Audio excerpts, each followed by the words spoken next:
Good morning, students.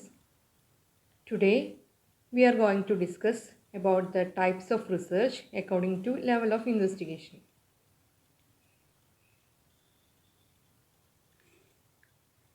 What are the types of research? We have explained it yesterday. According to level of investigation, there are three types of research: exploratory research, descriptive research, and experimental research. Exploratory research is the research studies the variables pertinent to a specific situation. Descriptive researches are the researcher studies the relationship of the variables. In experimental study, the researcher studies the effects of variables on each other. ഇത് ജനറലായിട്ട് പറയുന്നു എന്ന് മാത്രം. Exploratory research എന്ന് പറഞ്ഞാൽ ഒരു വേരിയബിളിനെ നമുക്ക് അറിയാത്തൊരു വേരിയബിളിനെ കുറിച്ച് എന്താണ് എന്നറിയാൻ ഒരു സ്പെസിഫിക് സിറ്റുവേഷനിൽ സ്റ്റഡി ചെയ്യുന്നതാണ് എക്സ്പ്ലോറേറ്ററി റിസർച്ച്. ഒരു റിസർച്ച് ഏരിയയിൽ ആദ്യമായി സ്റ്റഡി ചെയ്യുമ്പോൾ നടത്തുന്ന റിസർച്ച് എക്സ്പ്ലോറേറ്ററി റിസർച്ച് ആയിരിക്കും. Something exploring. ഡിസ്ക്രിപ്റ്റീവ് റിസർച്ച് എന്ന് പറഞ്ഞാൽ what is the relationship between the variables or what is the current situation or current fact after the variable. ഇനി എക്സ്പെരിമെൻ്റൽ സ്റ്റഡി എന്ന് പറയുമ്പോൾ ഒന്നിൽ കൂടുതൽ വേരിയബിൾസിൻ്റെ റിലേഷൻഷിപ്പ് നോക്കി അത് എങ്ങനെ അങ്ങോട്ടും ഇങ്ങോട്ടും എഫക്റ്റ് ചെയ്യുന്നു എന്നത് നോക്കി cause and effect relationship maintain ചെയ്യുന്നത് എങ്ങനെയാണെന്നുള്ളതൊക്കെ സ്റ്റഡി ചെയ്യുന്നതാണ് എക്സ്പെരിമെൻ്റൽ റിസർച്ച്. ഓരോന്നും ഡീറ്റെയിൽ ആയിട്ട് നമുക്ക് നോക്കേണ്ടതുണ്ട്. What is exploratory research? Exploratory research is the process of investigating a problem that has not been studied or thoroughly investigated in the past. ഇതിനു മുൻപ് ഒരു thorough ഇൻവെസ്റ്റിഗേഷനോ ഒരു ഡീറ്റെയിൽഡ് റിസർച്ചോ നടക്കാത്ത ഒരു ഏരിയയിൽ നടത്തുന്ന റിസർച്ചിനെയാണ് നമ്മൾ എക്സ്പ്ലോറേറ്ററി റിസർച്ച് എന്ന് പറയുന്നത്. Exploratory type of research is usually conducted to have a better understanding of the existing situation but usually doesn't lead to a conclusive result. Exploratory research എന്ന് പറയുമ്പോൾ ആദ്യമായി ഒരു റിസർച്ച് ഏരിയയിൽ നടത്തുന്ന റിസർച്ചാണ്. അതുകൊണ്ട് അതിനെ ഒരു കൺക്ലൂഷനിൽ എത്താൻ അതുകൊണ്ട് സാധിക്കണം എന്നില്ല. ഒരു ഹൈപ്പോത്തിസിസ് സ്റ്റേറ്റ് ചെയ്യുന്നത് വരേക്കുള്ള കാര്യങ്ങളാണ് പൊതുവെ എക്സ്പ്ലോറേറ്ററി റിസർച്ചിൽ ഉണ്ടാവുക. കാരണം ഒരു കൺക്ലൂസീവ് റിസർച്ചിൽ അവസാനം ഇതാണ് ഇതിൻ്റെ കൺക്ലൂഷൻ എന്ന് പറയുന്ന ലെവൽ വരേക്ക് എത്തുന്ന ഒരു സ്റ്റഡി ആവണം എന്നില്ല, ആവുന്നതും ആവാം. അപ്പോൾ എക്സ്പ്ലോറേറ്ററി റിസർച്ച് എന്ന് പറഞ്ഞാൽ ഒരു പെർട്ടിക്കുലർ പ്രോബ്ലം ഡീറ്റെയിൽ ആയിട്ട് ഇൻവെസ്റ്റിഗേഷൻ ഇതുവരെ നടക്കാത്ത ഒരു പ്രോബ്ലം എങ്ങനെ ഇൻവെസ്റ്റിഗേഷൻ നടത്തുന്നു എന്നുള്ളതാണ് എക്സ്പ്ലോറേറ്ററി റിസർച്ച്. അതിൽ ആ ഒരു ഫിനോമിന എന്താണ് എന്നുള്ളൊരു ഡീറ്റെയിൽ അണ്ടർസ്റ്റാൻഡിങ് മാത്രമാണ് ഉദ്ദേശിക്കുന്നത്. അല്ലാതെ ഒരു പ്രോബ്ലം സോൾവ് ചെയ്യുന്നത് എങ്ങനെയെന്നുള്ള കൺക്ലൂഷൻ അതിൽ ഉണ്ടാവണമെന്നില്ല. Clear? Exploratory research is the initial research which forms the basis of more conclusive research. It can even help in determining the research design, sampling methodology and data collection method. ആദ്യമായി ഒരു റിസർച്ചിൻ്റെ variable study ചെയ്യുമ്പോൾ ഇനി further research നടത്തുകയാണെങ്കിൽ ഏത് research design ഉപയോഗിക്കണം, ഏത് sampling technique ഉപയോഗിക്കണം, എങ്ങനെ ഡാറ്റ കളക്ഷൻ മെത്തേഡ്, ഏതൊക്കെ ഡാറ്റ കളക്ഷൻ മെത്തേഡ് സ്വീകരിക്കണം എന്നുള്ളതൊക്കെ ഡിസൈഡ് ചെയ്യാൻ എക്സ്പ്ലോറേറ്ററി റിസർച്ച് സഹായിക്കുന്നു. ഇതൊരു ഇനീഷ്യൽ റിസർച്ചായിട്ട് ആദ്യമായി ഒരു റിസർച്ച് ഏരിയയിൽ സ്റ്റഡി നടത്തുമ്പോൾ ഇനി ഇവിടുന്ന് അങ്ങോട്ടുള്ള റിസർച്ച് എങ്ങനെ ആയിരിക്കണം എന്നുള്ളൊരു ഗൈഡ് ലൈൻസ് കൊടുക്കാൻ എക്സ്പ്ലോറേറ്ററി റിസർച്ച് കൊണ്ട് സാധിക്കും. Exploratory research tends to tackle new problems on which little or no previous research has been done. ഇതുവരെ നടക്കാത്തതെന്ന് പറയാൻ പറ്റില്ല. A little research may be done in that research area but there is not an investigative or detailed study of the problem has been conducted.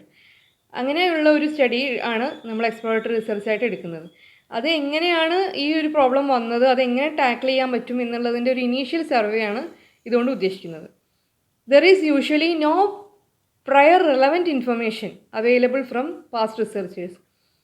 കൃത്യമായ ഒരു information ഈ റിസർച്ചർക്ക് കിട്ടാൻ ബുദ്ധിമുട്ടാണ്. അപ്പോൾ എക്സ്പ്ലോറേറ്ററി റിസർച്ച് നടത്തുന്ന ഒരു റിസർച്ചറെ സംബന്ധിച്ചിടത്തോളം ഒരു റെലവൻറ്റ് ഇൻഫർമേഷൻ പാസ്റ്റ് റിസർച്ചേഴ്സ് നടത്തിയതിൻ്റെ വെളിച്ചത്തിൽ മുന്നോട്ട് പോകാൻ പറ്റില്ല. പക്ഷേ ഇതിൽ നിന്ന് കിട്ടുന്ന റിസൾട്ട് അടുത്ത റിസർച്ച് നടത്തുന്നവർക്ക്, റിസർച്ചേഴ്സിന് വെളിച്ചം പകരാൻ സഹായിക്കും. അതാണ് എക്സ്പ്ലോറേറ്ററി റിസർച്ചിൻ്റെ പ്രത്യേകത. What are the objectives of exploratory research? First one, to generate new ideas. നമ്മുടെ കൊമേഴ്സ് റിസർച്ചിനെയൊക്കെ ബേസ് ചെയ്തിട്ട് ഒരു മാർക്കറ്റിങ്ങിന് വേണ്ടിയാണെങ്കിലോ അല്ലെങ്കിൽ ബ്രാൻഡിങ്ങിന് വേണ്ടിയാണെങ്കിലോ ഒരു പുതിയ ഐഡിയ ജനറേറ്റ് ചെയ്ത് വരുന്നത് എക്സ്പ്ലോറേറ്ററി റിസർച്ചിലൂടെ ആയിരിക്കും. To generate new ideas, to make an exact formulation of the problem. ഇപ്പോൾ ഒരു പ്രോബ്ലം ഐഡൻറ്റിഫൈ ചെയ്തു, പക്ഷേ അതിനെക്കുറിച്ച് ഡീറ്റെയിൽ ആയി സ്റ്റഡി നടത്തുമ്പോഴാണ് കറക്റ്റായിട്ട് ഫോർമുലേറ്റ് ചെയ്ത് സ്റ്റേറ്റ് ചെയ്ത് അതിനെ ഡിഫൈൻ ചെയ്യാൻ പറ്റും. അതിനുള്ള ഫസ്റ്റ് ഇനീഷ്യൽ റിസർച്ചായിട്ട് നമുക്ക് എക്സ്പ്ലോറേറ്ററി റിസർച്ചിനെ കാണാൻ പറ്റും. But to make an exact formulation of the problem. Then to gather information for elucidation of concept. ഒരു കൺസെപ്റ്റ് ക്ലിയർ ആയിട്ട് അത് എന്താണെന്ന് ക്ലിയറായി സ്റ്റേറ്റ് ചെയ്ത് അതിനെക്കുറിച്ച് അനാലിസിസ് നടത്താൻ, ഫർദർ റിസർച്ചിന് അനാലിസിസ് നടത്താൻ വേണ്ട ഒരു ബേസിക് നോളജ് സെറ്റ് ചെയ്ത് കൊടുക്കും. അപ്പോൾ ഒരു പെർട്ടിക്കുലർ കൺസെപ്റ്റിനെ കുറിച്ച് സ്റ്റഡി നടത്തി ആ കൺസെപ്റ്റ് എന്താണെന്ന് ക്ലിയർ കട്ട് ഐഡിയ ഉണ്ടാക്കി അതിന് മുകളിൽ ഇനി ഫർദർ എന്ത് റിസർച്ചാണോ നടത്താൻ പറ്റുക എന്നുള്ളൊരു ഇൻഫർമേഷൻ കളക്ട് ചെയ്യാൻ എക്സ്പ്ലോറേറ്ററി റിസർച്ച് കൊണ്ട് സാധിക്കും. To decide whether it is feasible to attempt the study. ഇപ്പം ഇങ്ങനെയുള്ള റിസർച്ച് ഏരിയ ഉണ്ട്, അതിൽ റിസർച്ച് ഇനി ഫർദർ ഇന്നത് ചെയ്യാൻ പറ്റും എന്ന് പറയുമ്പോൾ അത് ഫീസിബിൾ ആണോ എന്നുകൂടി നോക്കാൻ സാധിക്കും.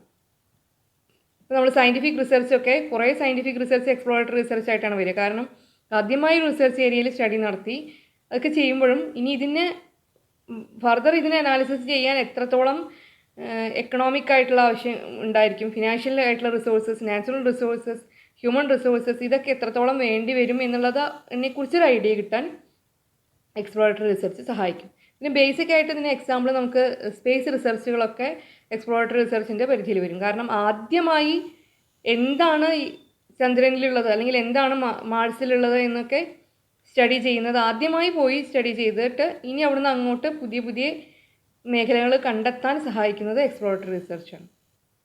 അപ്പോൾ കൂടുതലായിട്ടും സയൻറ്റിഫിക് റിസർച്ചിലാണ് എക്സ്പ്ലോറേഷൻ സംഭവിക്കുന്നത്. പക്ഷെ കൊമേഴ്സിലും ചെയ്യാൻ പറ്റും. ഒരു ന്യൂ പ്രൊഡക്റ്റ് ഡെവലപ്പ് ചെയ്യണമെങ്കിൽ അതിന് മുമ്പായിട്ട് ഒരു എക്സ്പ്ലോറേറ്ററി റിസർച്ച് നടന്നിട്ടുണ്ടാവണം. Then characteristics of exploratory research. First one initial research, നമ്മൾ ഓൾറെഡി പറഞ്ഞു. First one initial research. Second one is exploratory research is inexpensive, highly interactive and open-end in nature.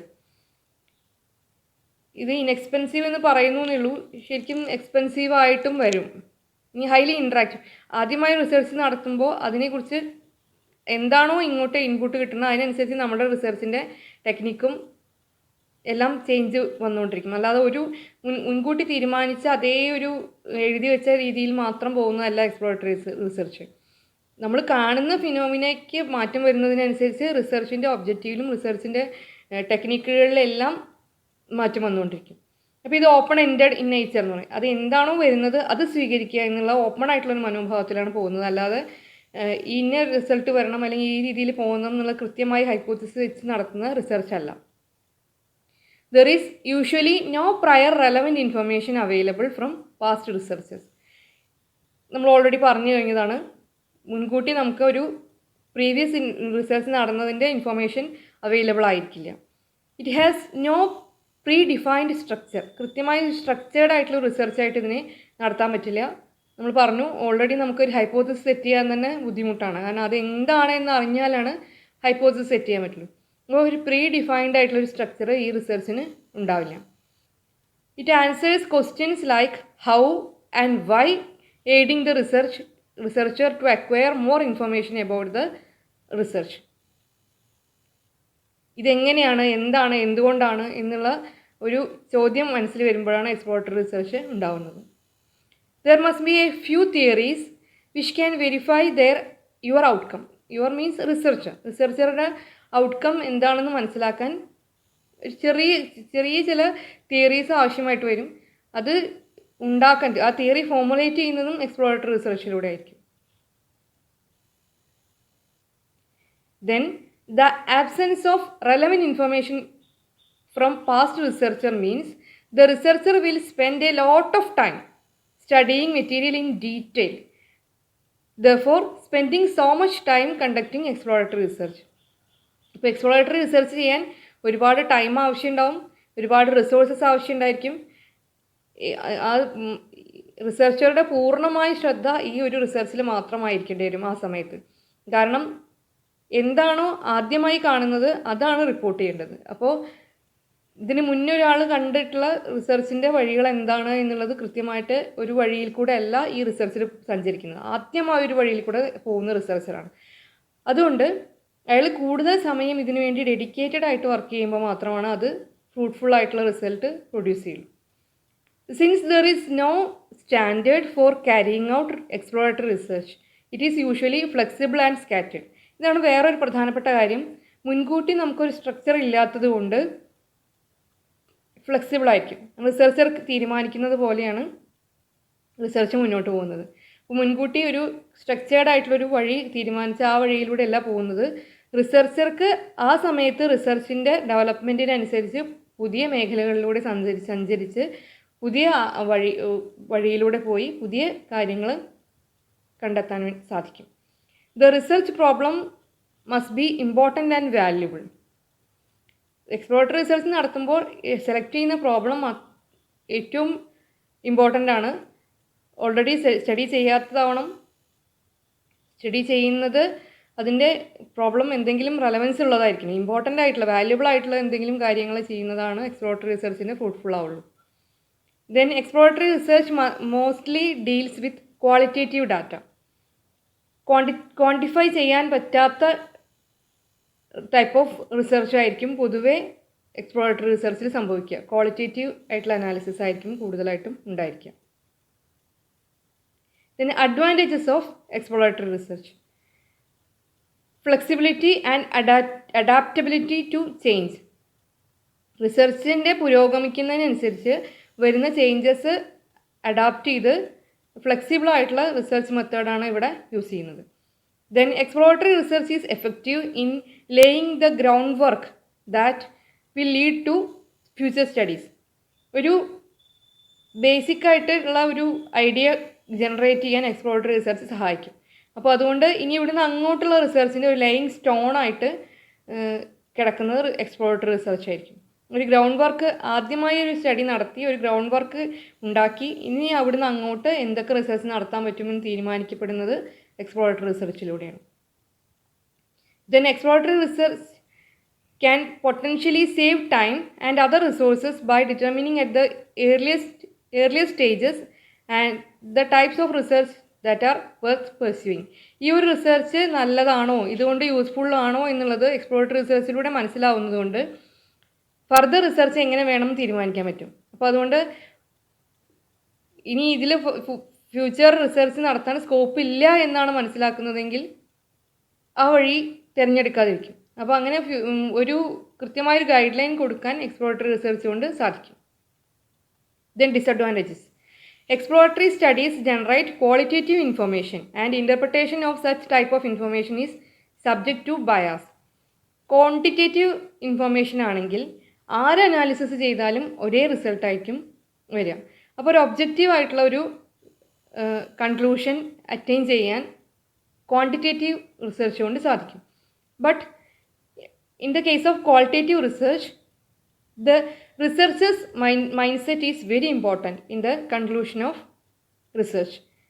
Bias വരാനുള്ള chance വളരെ കൂടുതലാണ്. കാരണം ഒരു കാര്യം കാണുമ്പോൾ ഒരു റിസർച്ചർക്ക് ഉണ്ടാകുന്ന ഇൻസൈറ്റ് അല്ലെങ്കിൽ ഇൻറ്റ്യൂഷൻ എന്ന് പറയുന്നത് വേറൊരു റിസർച്ചർക്ക് ഉണ്ടാകുന്ന വേറെ രീതിയിലായിരിക്കും. അത് കാരണം റിസർച്ച് ചെയ്യുന്ന ആളുടെ ആ സമയത്തെ മാനസികാവസ്ഥ, ആളുടെ സബ്ജക്റ്റീവ് നോളജ് എല്ലാം ഇതിനെ സഹായിക്കുന്ന ഒരുപക്ഷെ എഗെയിൻസ്റ്റ് ആയിട്ട് പോകുന്ന ഘടകമായിരിക്കും. അതാണ് ഒരു ഡിസഡ്വാൻറ്റേജ്. ബയാസ് വരാനുള്ള ചാൻസ് വളരെ കൂടുതലാണ്. These type of studies usually make use of A modest number of samples that may not adequately represent the target population. Accordingly, finding of exploratory research cannot be generalized to a wider population. Exploratory research എന്ന് പറയുമ്പോൾ ഒരു survey നടത്തി കണ്ടുപിടിക്കാൻ പറ്റിയ കാര്യങ്ങളല്ല. കാരണം ആദ്യമായി research area ആകുമ്പോൾ ചെറിയ സാമ്പിൾ എടുത്ത് ഇൻ ഡീറ്റെയിൽ സ്റ്റഡിയാണ് അവിടെ, ഇൻഡെപ്ത് സ്റ്റഡിയാണ് അവിടെ സംഭവിക്കുന്നത്. അതുകൊണ്ട് വളരെ കുറച്ച് സാമ്പിൾ എടുത്തിട്ടായിരിക്കും ഡാറ്റ കളക്ട് ചെയ്ത് അനാലിസിസ് നടത്തുന്നുണ്ടാവാം. അപ്പോൾ ആ റിസർച്ചിനെ നമുക്കൊരു ജനറലൈസ്ഡ് ആയിട്ടുള്ള ടോട്ടൽ പോപ്പുലേഷനിലേക്ക് ഇൻഫറൻസ് ചെയ്യാൻ ജനറലൈസ് ചെയ്യാൻ ബുദ്ധിമുട്ടായിരിക്കും. അങ്ങനെ ചെയ്താൽ അത് ചിലപ്പോൾ തെറ്റുമായിരിക്കും. അതാണ് വേറൊരു disadvantage. Finding of such type of studies are not usually useful in decision making in a practical level. Decision മേക്കിങ്ങിന് സഹായിക്കണം എന്നില്ല. കാരണം എക്സ്പ്ലോറേറ്ററി റിസർച്ച് നടത്തി കഴിഞ്ഞാൽ ഒരു റിസർച്ച് കൊണ്ട് മാത്രം കൺക്ലൂഷനിൽ എത്താത്തത് കൊണ്ട് വീണ്ടും വീണ്ടും അതിൻ്റെ മുകളിൽ റിസർച്ച് നടത്തിയിട്ടാണ് ഒരു ഡിസിഷൻ മേക്കിംഗ് എന്നുള്ള രീതിക്ക് എത്താൻ പറ്റും. Then steps in exploratory research. First one, identify the problem. Problem identify ചെയ്യുക. ഐഡൻറ്റിഫൈ ചെയ്യുക എന്ന് പറയുമ്പോൾ അതിനൊരു ഇനീഷ്യലായിട്ട് അതിനെക്കുറിച്ച് സ്റ്റഡി നടത്തി അതിൻ്റെ ബേസിക് ആയിട്ടുള്ളൊരു ഐഡിയ കിട്ടി ഡിഫൈൻ ചെയ്യുന്നത് വരെയുള്ള കാര്യമാണ് സ്റ്റെപ്പ് 1 വരിക. Step 2, create A hypothesis. Hypothesis set ചെയ്യുന്നത് തന്നെ ഒരു റിസർച്ചിൻ്റെ പകുതിയിൽ കൂടുതൽ മുന്നോട്ട് പോയി കഴിയുമ്പോഴാണ് ഹൈപ്പോത്തിസിസ് സെറ്റ് ചെയ്യാൻ പറ്റും. നമ്മൾ സാധാരണ കാണുന്ന ഡിസ്ക്രിപ്റ്റീവ് റിസർച്ചിലോ അല്ലെങ്കിൽ കോമൺ ആയിട്ട് നടക്കുന്ന സർവേ റിസർച്ചിലൊക്കെ ഹൈപ്പോത്തിസിസ് സെറ്റ് ചെയ്തതിന് ശേഷമാണ് നമ്മൾ ഫർദർ ഡാറ്റ കളക്ഷൻ നടക്കുന്നത്. ഇവിടെ ഡാറ്റ കളക്ഷനും കഴിഞ്ഞതിന് ശേഷമാണ് ഹൈപ്പോത്തിസിസ് സെറ്റ് ചെയ്യാൻ പറ്റും.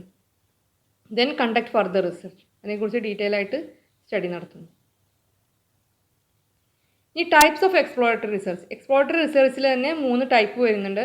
First one, literature survey. Collection of literature in the selected area of research in which researcher has little experience. റിസർച്ചർക്ക് ഡീറ്റെയിൽ ആയിട്ട് അറിയാത്ത മേഖലയിലാണ് റിസർച്ച് നടത്തുന്നതെങ്കിൽ ആ മേഖലയിൽ എന്തൊക്കെ ഇതേവരെ നടന്നിട്ടുണ്ട്, റിസർച്ചുകൾ നടന്നിട്ടുണ്ടെന്നോ അല്ലെങ്കിൽ ഒരു ബേസിക് നോളജ് ഡെവലപ്പ് ചെയ്യാൻ വേണ്ടിയിട്ടുള്ള ലിറ്ററേച്ചർ സർവേ നടത്താം. ഇത് മുൻകൂട്ടി ഫർദർ റിസർച്ച് അല്ല, മുൻകൂട്ടി ഒരു റിസർച്ച് നടന്നതിൻ്റെ സ്റ്റഡി മാത്രമല്ല, ഇതിനെക്കുറിച്ച് നമ്മൾ ഈ നടത്താൻ പോകുന്ന റിസർച്ച് ഏരിയയിൽ എന്തൊക്കെ എഴുത്ത് ഇതുവരെ നടന്നിട്ടുണ്ടോ അതിനെക്കുറിച്ച് എല്ലാം നടത്തുന്ന സർവേയാണ് literature survey. Second point, experience survey. It is related with conducting informal interview with experienced person in the research area.